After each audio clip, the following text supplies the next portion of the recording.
Number 6, and the reason that I was going to put a lot of attention on this is the most valuable tool I have ever found in business. The concept of there are 4 personality styles, basic personality styles, and once you can understand and identify quickly what every personality style is, you can cut right through, minimize their resistance, maximize their cooperation, and just get right to the way to communicate with them in a way that they get it and will take action based on the way they process information. Anyway, it's a way to minimize resistance and maximize cooperation from everyone you meet. And the question that I ask people to ask themselves is, how do people see you? Do other people see you as formal or informal, or do they see you as dominant or easygoing? In other words, two different sets of questions. One is, do they see you as formal or informal? Do they see you as dominant or easygoing? And then how do you see yourself most of the time? Do you see yourself reserved and open? Or do you see yourself as a tell person or an ask person? If you want something done, do you tell people to do it or do you ask them to do it?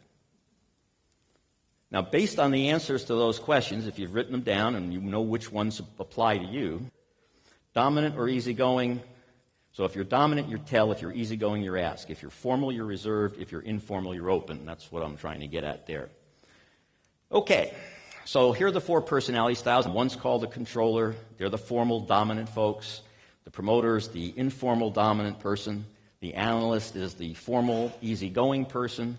And the supporter is the informal, easygoing person. Okay, so let's talk about how we minimize resistance and maximize cooperation from everyone who matters. The reason I like this is there's actually science behind this. It's actually a matrix.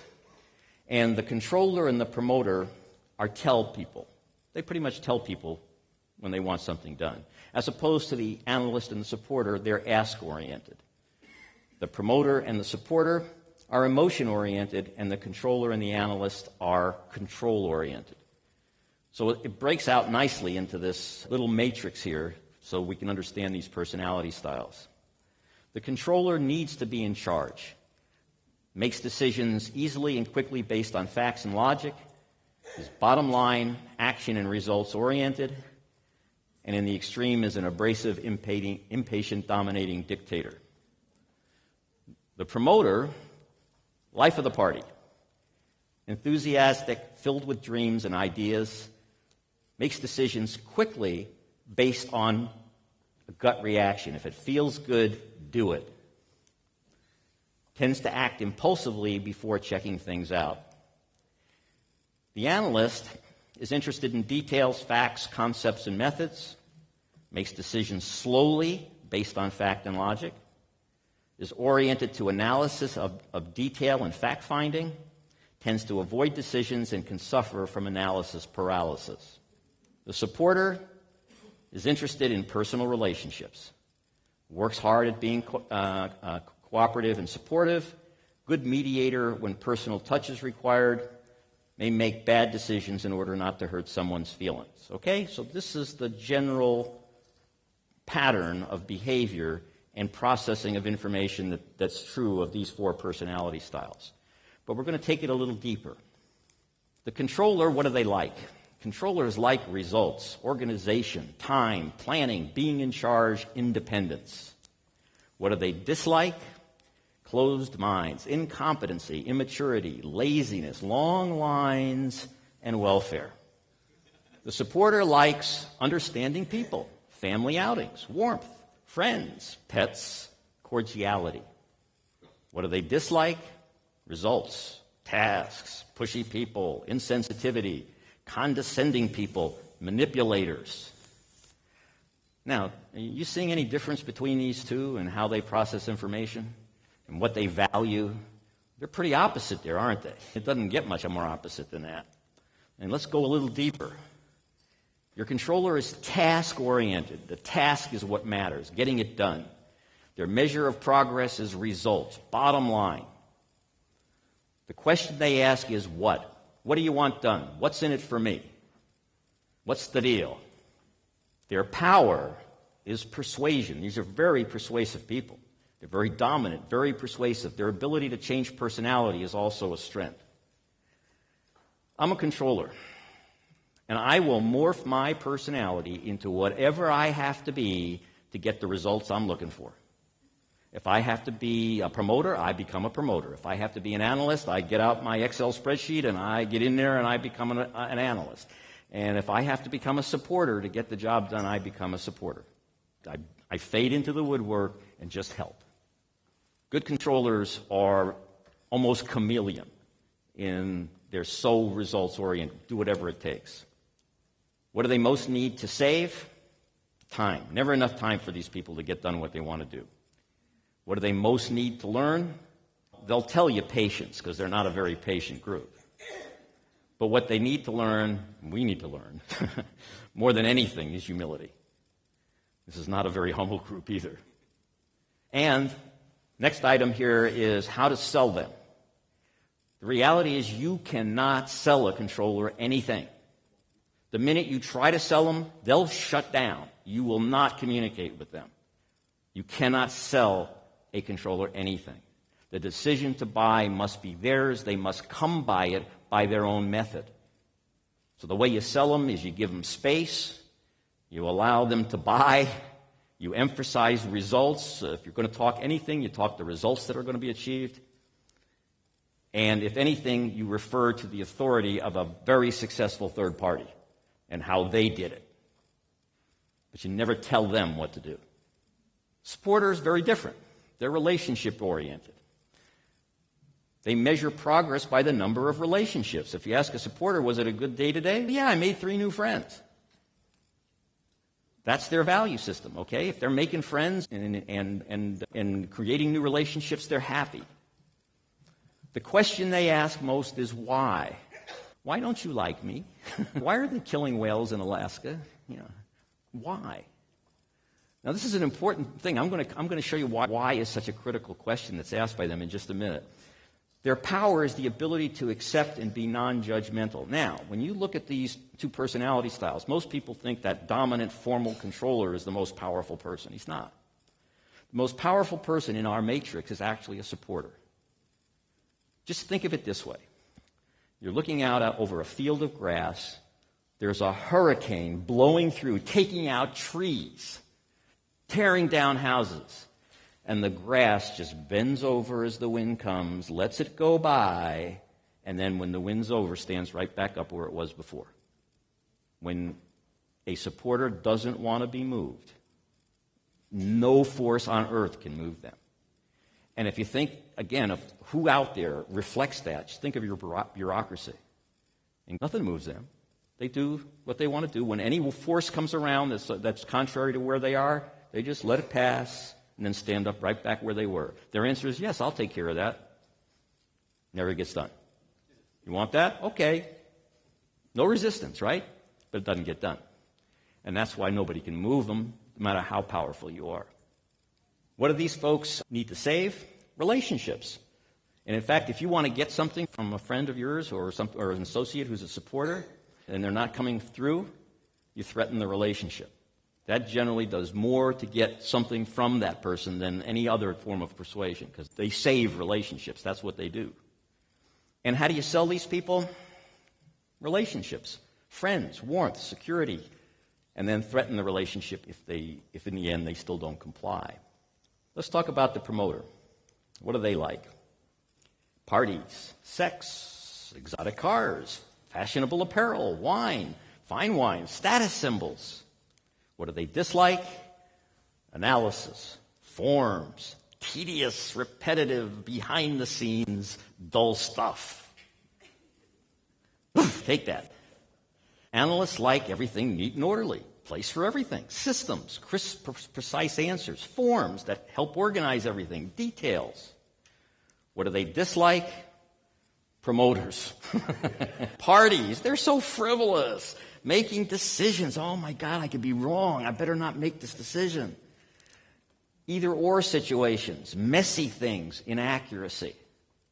Promoters are relationship oriented, but there's a hint of task orientation there. Their measure of progress is recognition. Now, promoters generally find themselves gravitating towards sales positions because they have the right aptitudes for that. And if you ever walk into the offices of a really good salesperson in a big organization, what do you see on the walls? Plaques, right? Awards. Okay, why does he have all those things on his wall? Because his company knows that's what makes Sammy run. They know that they'll run to get the recognition, that they'll run to get the plaque on the wall, that they want recognition.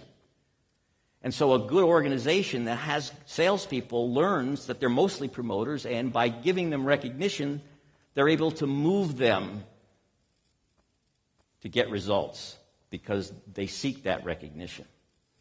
The question they ask most is, who's involved? Who can I promote today? Who can I go out and call on and make a sale?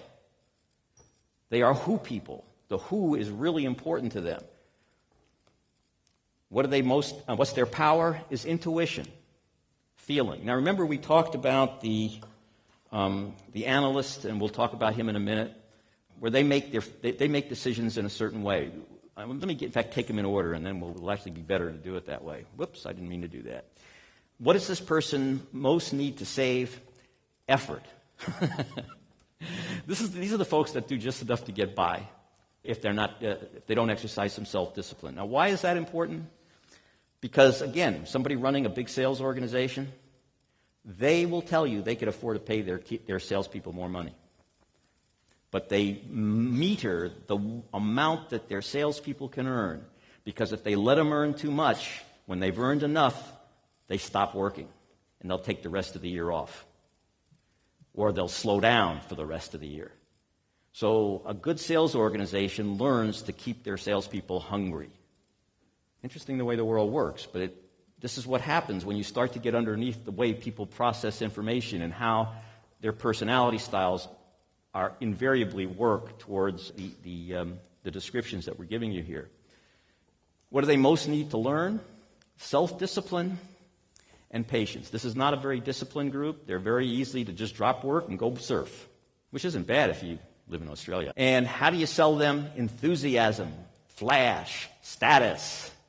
Gee, George, what are people going to think when they see you in this car? Your friends are going to think you're killing the world out there with your sales ability. Why? Because you're driving the status symbol.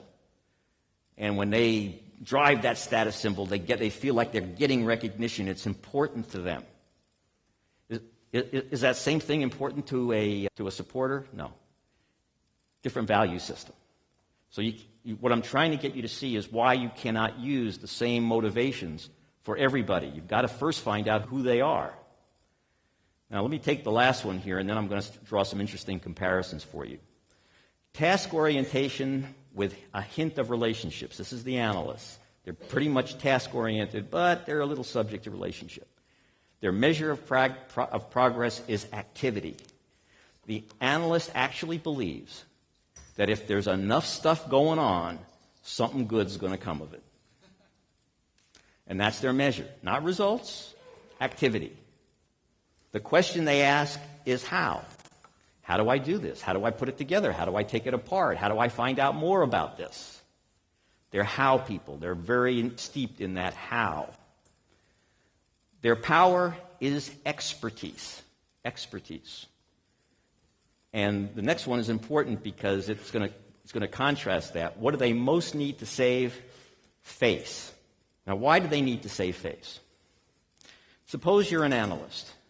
You've gone to all the right colleges. You've gone to all the right schools. You've done all the right studies. You spent years of your life putting together this thesis or this project that you're working on. You've worked tirelessly at developing your expertise and bringing your credentials to where you are the right person to do this job. And now you put this project together, you issue your report, and it turns out that your report is wrong. Saving face is essential. If you want to make an enemy of an analyst, make them wrong, give them no way to save face, and you have made an enemy for life. Sorry about that.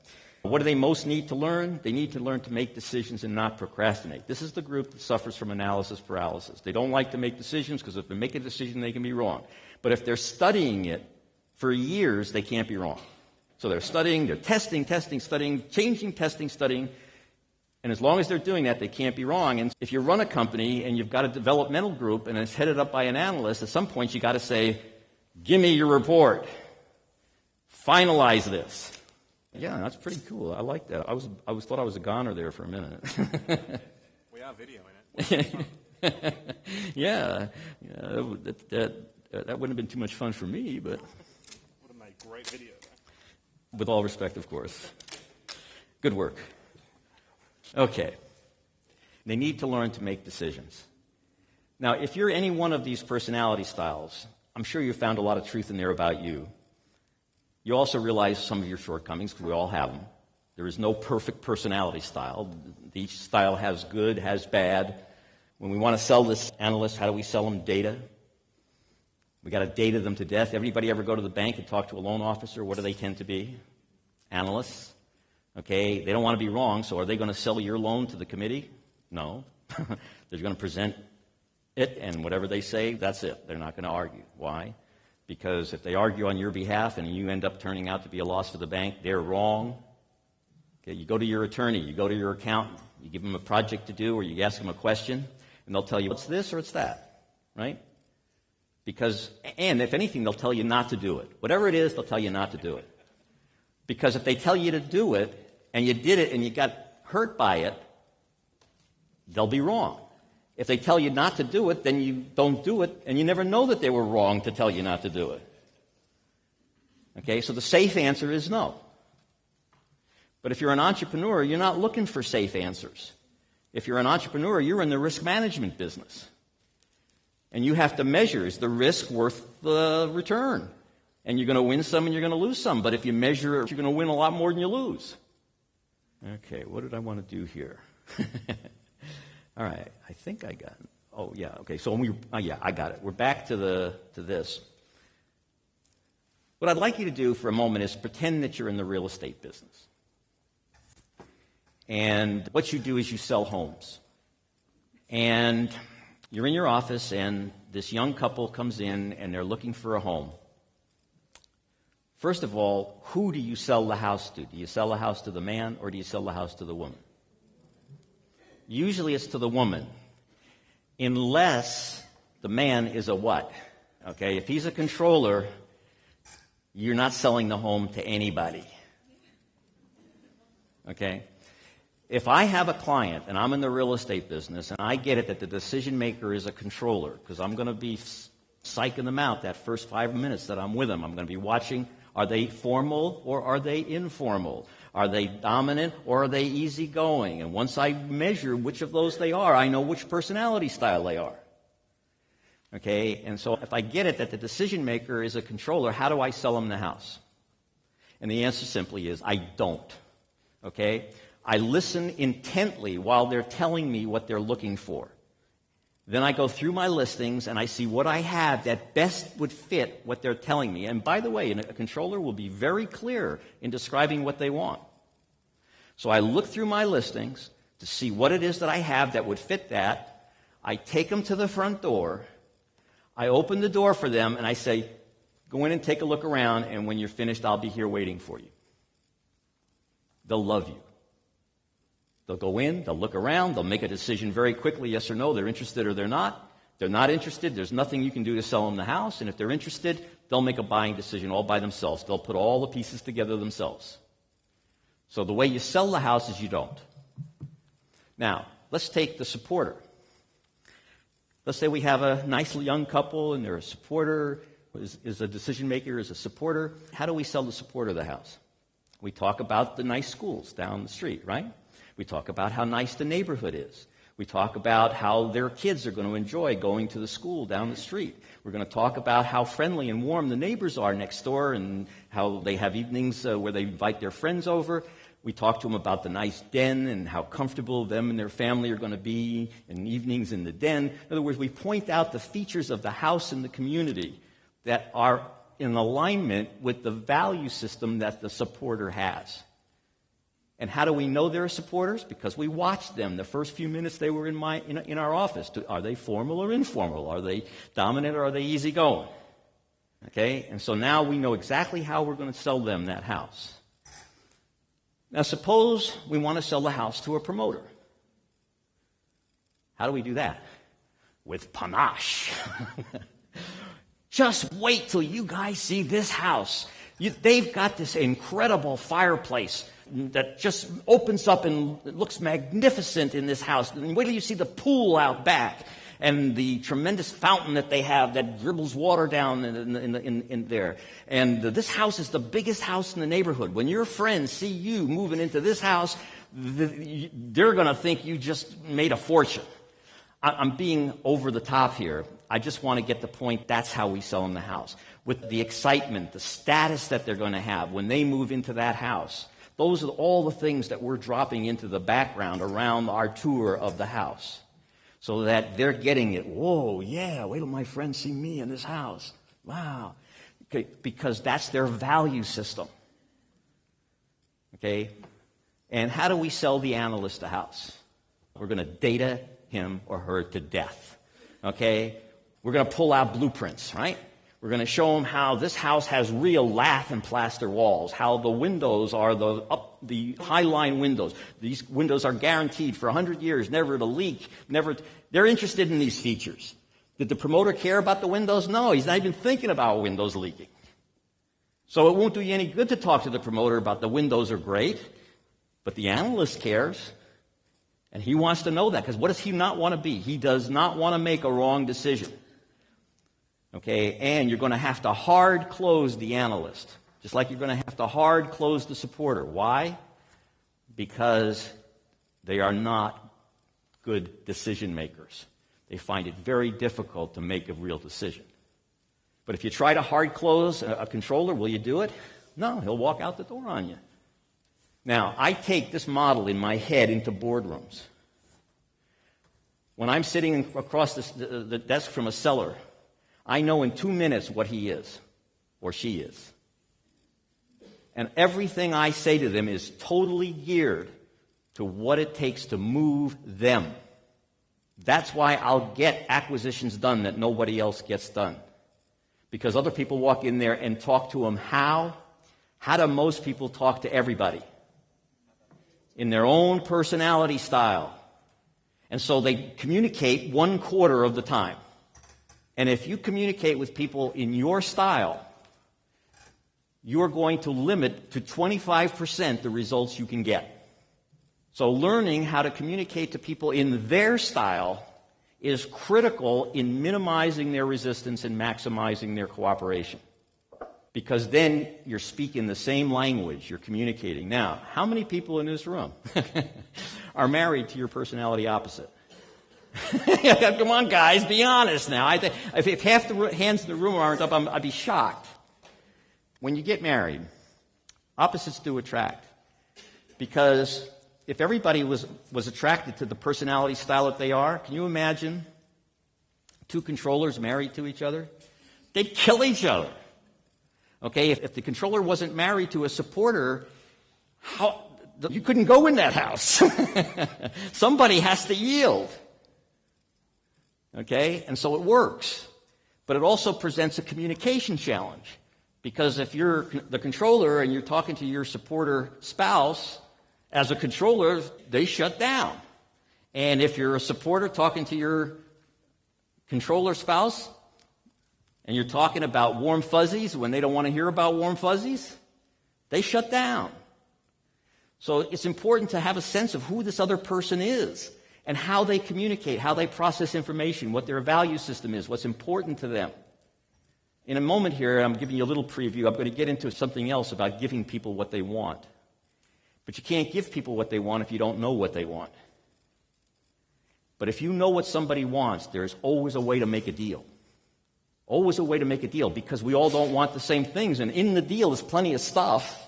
And once you know what everybody wants, you can divide up the stuff so everybody gets what they want and they support the deal. But if you don't take the time to figure out what everybody really wants, you're never going to make a deal. Why? Because if I give somebody something that they don't really want, they're going to screw up the deal. Because they're not getting what they want. The values are all there, and you can parcel them out by business structure to who needs to get them to be happy. And we're going to talk in a minute about putting together win deals. But if you don't get this part, if you don't understand how you get underneath people's communication and value systems, then you don't know how to give them what they want. So that's why this is so important. What I want to try to do is put a face on some of these things for you, because my experience is the easiest way to remember anything is with a person's face. So somehow we're all cued to faces, right? We remember faces. We don't remember their names, but we remember their faces. Who's that? What movie was she in that came out of? Yeah, see how quick that comes to you? What personality style was she in that movie? Controller, man. You got it. You don't have to be a genius to figure this stuff out. She was the controller personality style. Miranda Priestley, fashion editor, Devil Wears Prada. Who's that? Mr. Spock, right? Star Trek. Anybody remember what his personality style was? Analyst, man. He had no emotions whatsoever. Everything was fact and logic. Everything. He evaluated everything. Again, you don't need to be a genius. Once you got the 4 basic styles, you can start to put people into them pretty much immediately. Who's that? Jack Sparrow. Jack Sparrow, swashbuckling pirate, right? Yeah. If there ever was a promoter-style personality that came across the screen, he was it. And this is going to be a tough one. And why is this a tough one? I spent more time trying to get a face for this one than any of the other 3. And the reason it's hard to get a face for a supporter is because supporters are background people. They deliberately seek to stay in the background. And so they don't make it as a star in a movie. They don't make it as a star in other words, the character type doesn't make it as the lead role. There's no such thing as a lead role supporter. But there is one iconic supporter that many of you may recognize, especially the older folks in the room. Who's that? Yeah, see, I knew that one wouldn't get the same level of results. That's Edith Bunker. Okay, remember All in the Family? Has anybody ever seen that television show? It's pretty old. Edith Bunker, that's her. But it's an older show. But that show, by the way, used this model that we have here for its 4 characters. Okay, Archie Bunker was the husband. He was the idiot controller. His son-in-law was the meathead, was the analyst. The daughter was the promoter. She was always into these schemes and great ideas and visions of things to do. And then Edith was the peacemaker. She was the one who calmed everybody down and got everybody's relationships back together again. And it was built on that model. So the point is that I'm trying to get to is that we all can see very quickly when we start to see other people and put them into these 4 different personality styles. And the important thing that I want to get out of this and then move on is that it's essential that you spend that first 3 minutes that you're with anybody. Identify which personality style they are, and then adjust your communication to them in such a manner that you're talking their language, not yours. Now, if you're fortunate, they'll be the same personality style you are, and you can be totally yourself. But if you really want to communicate with somebody, you've got to step over into their method of communication. If you're the one who's trying to persuade the other party, you have to do it from their perspective, not yours. And when you're deal making, this is critical.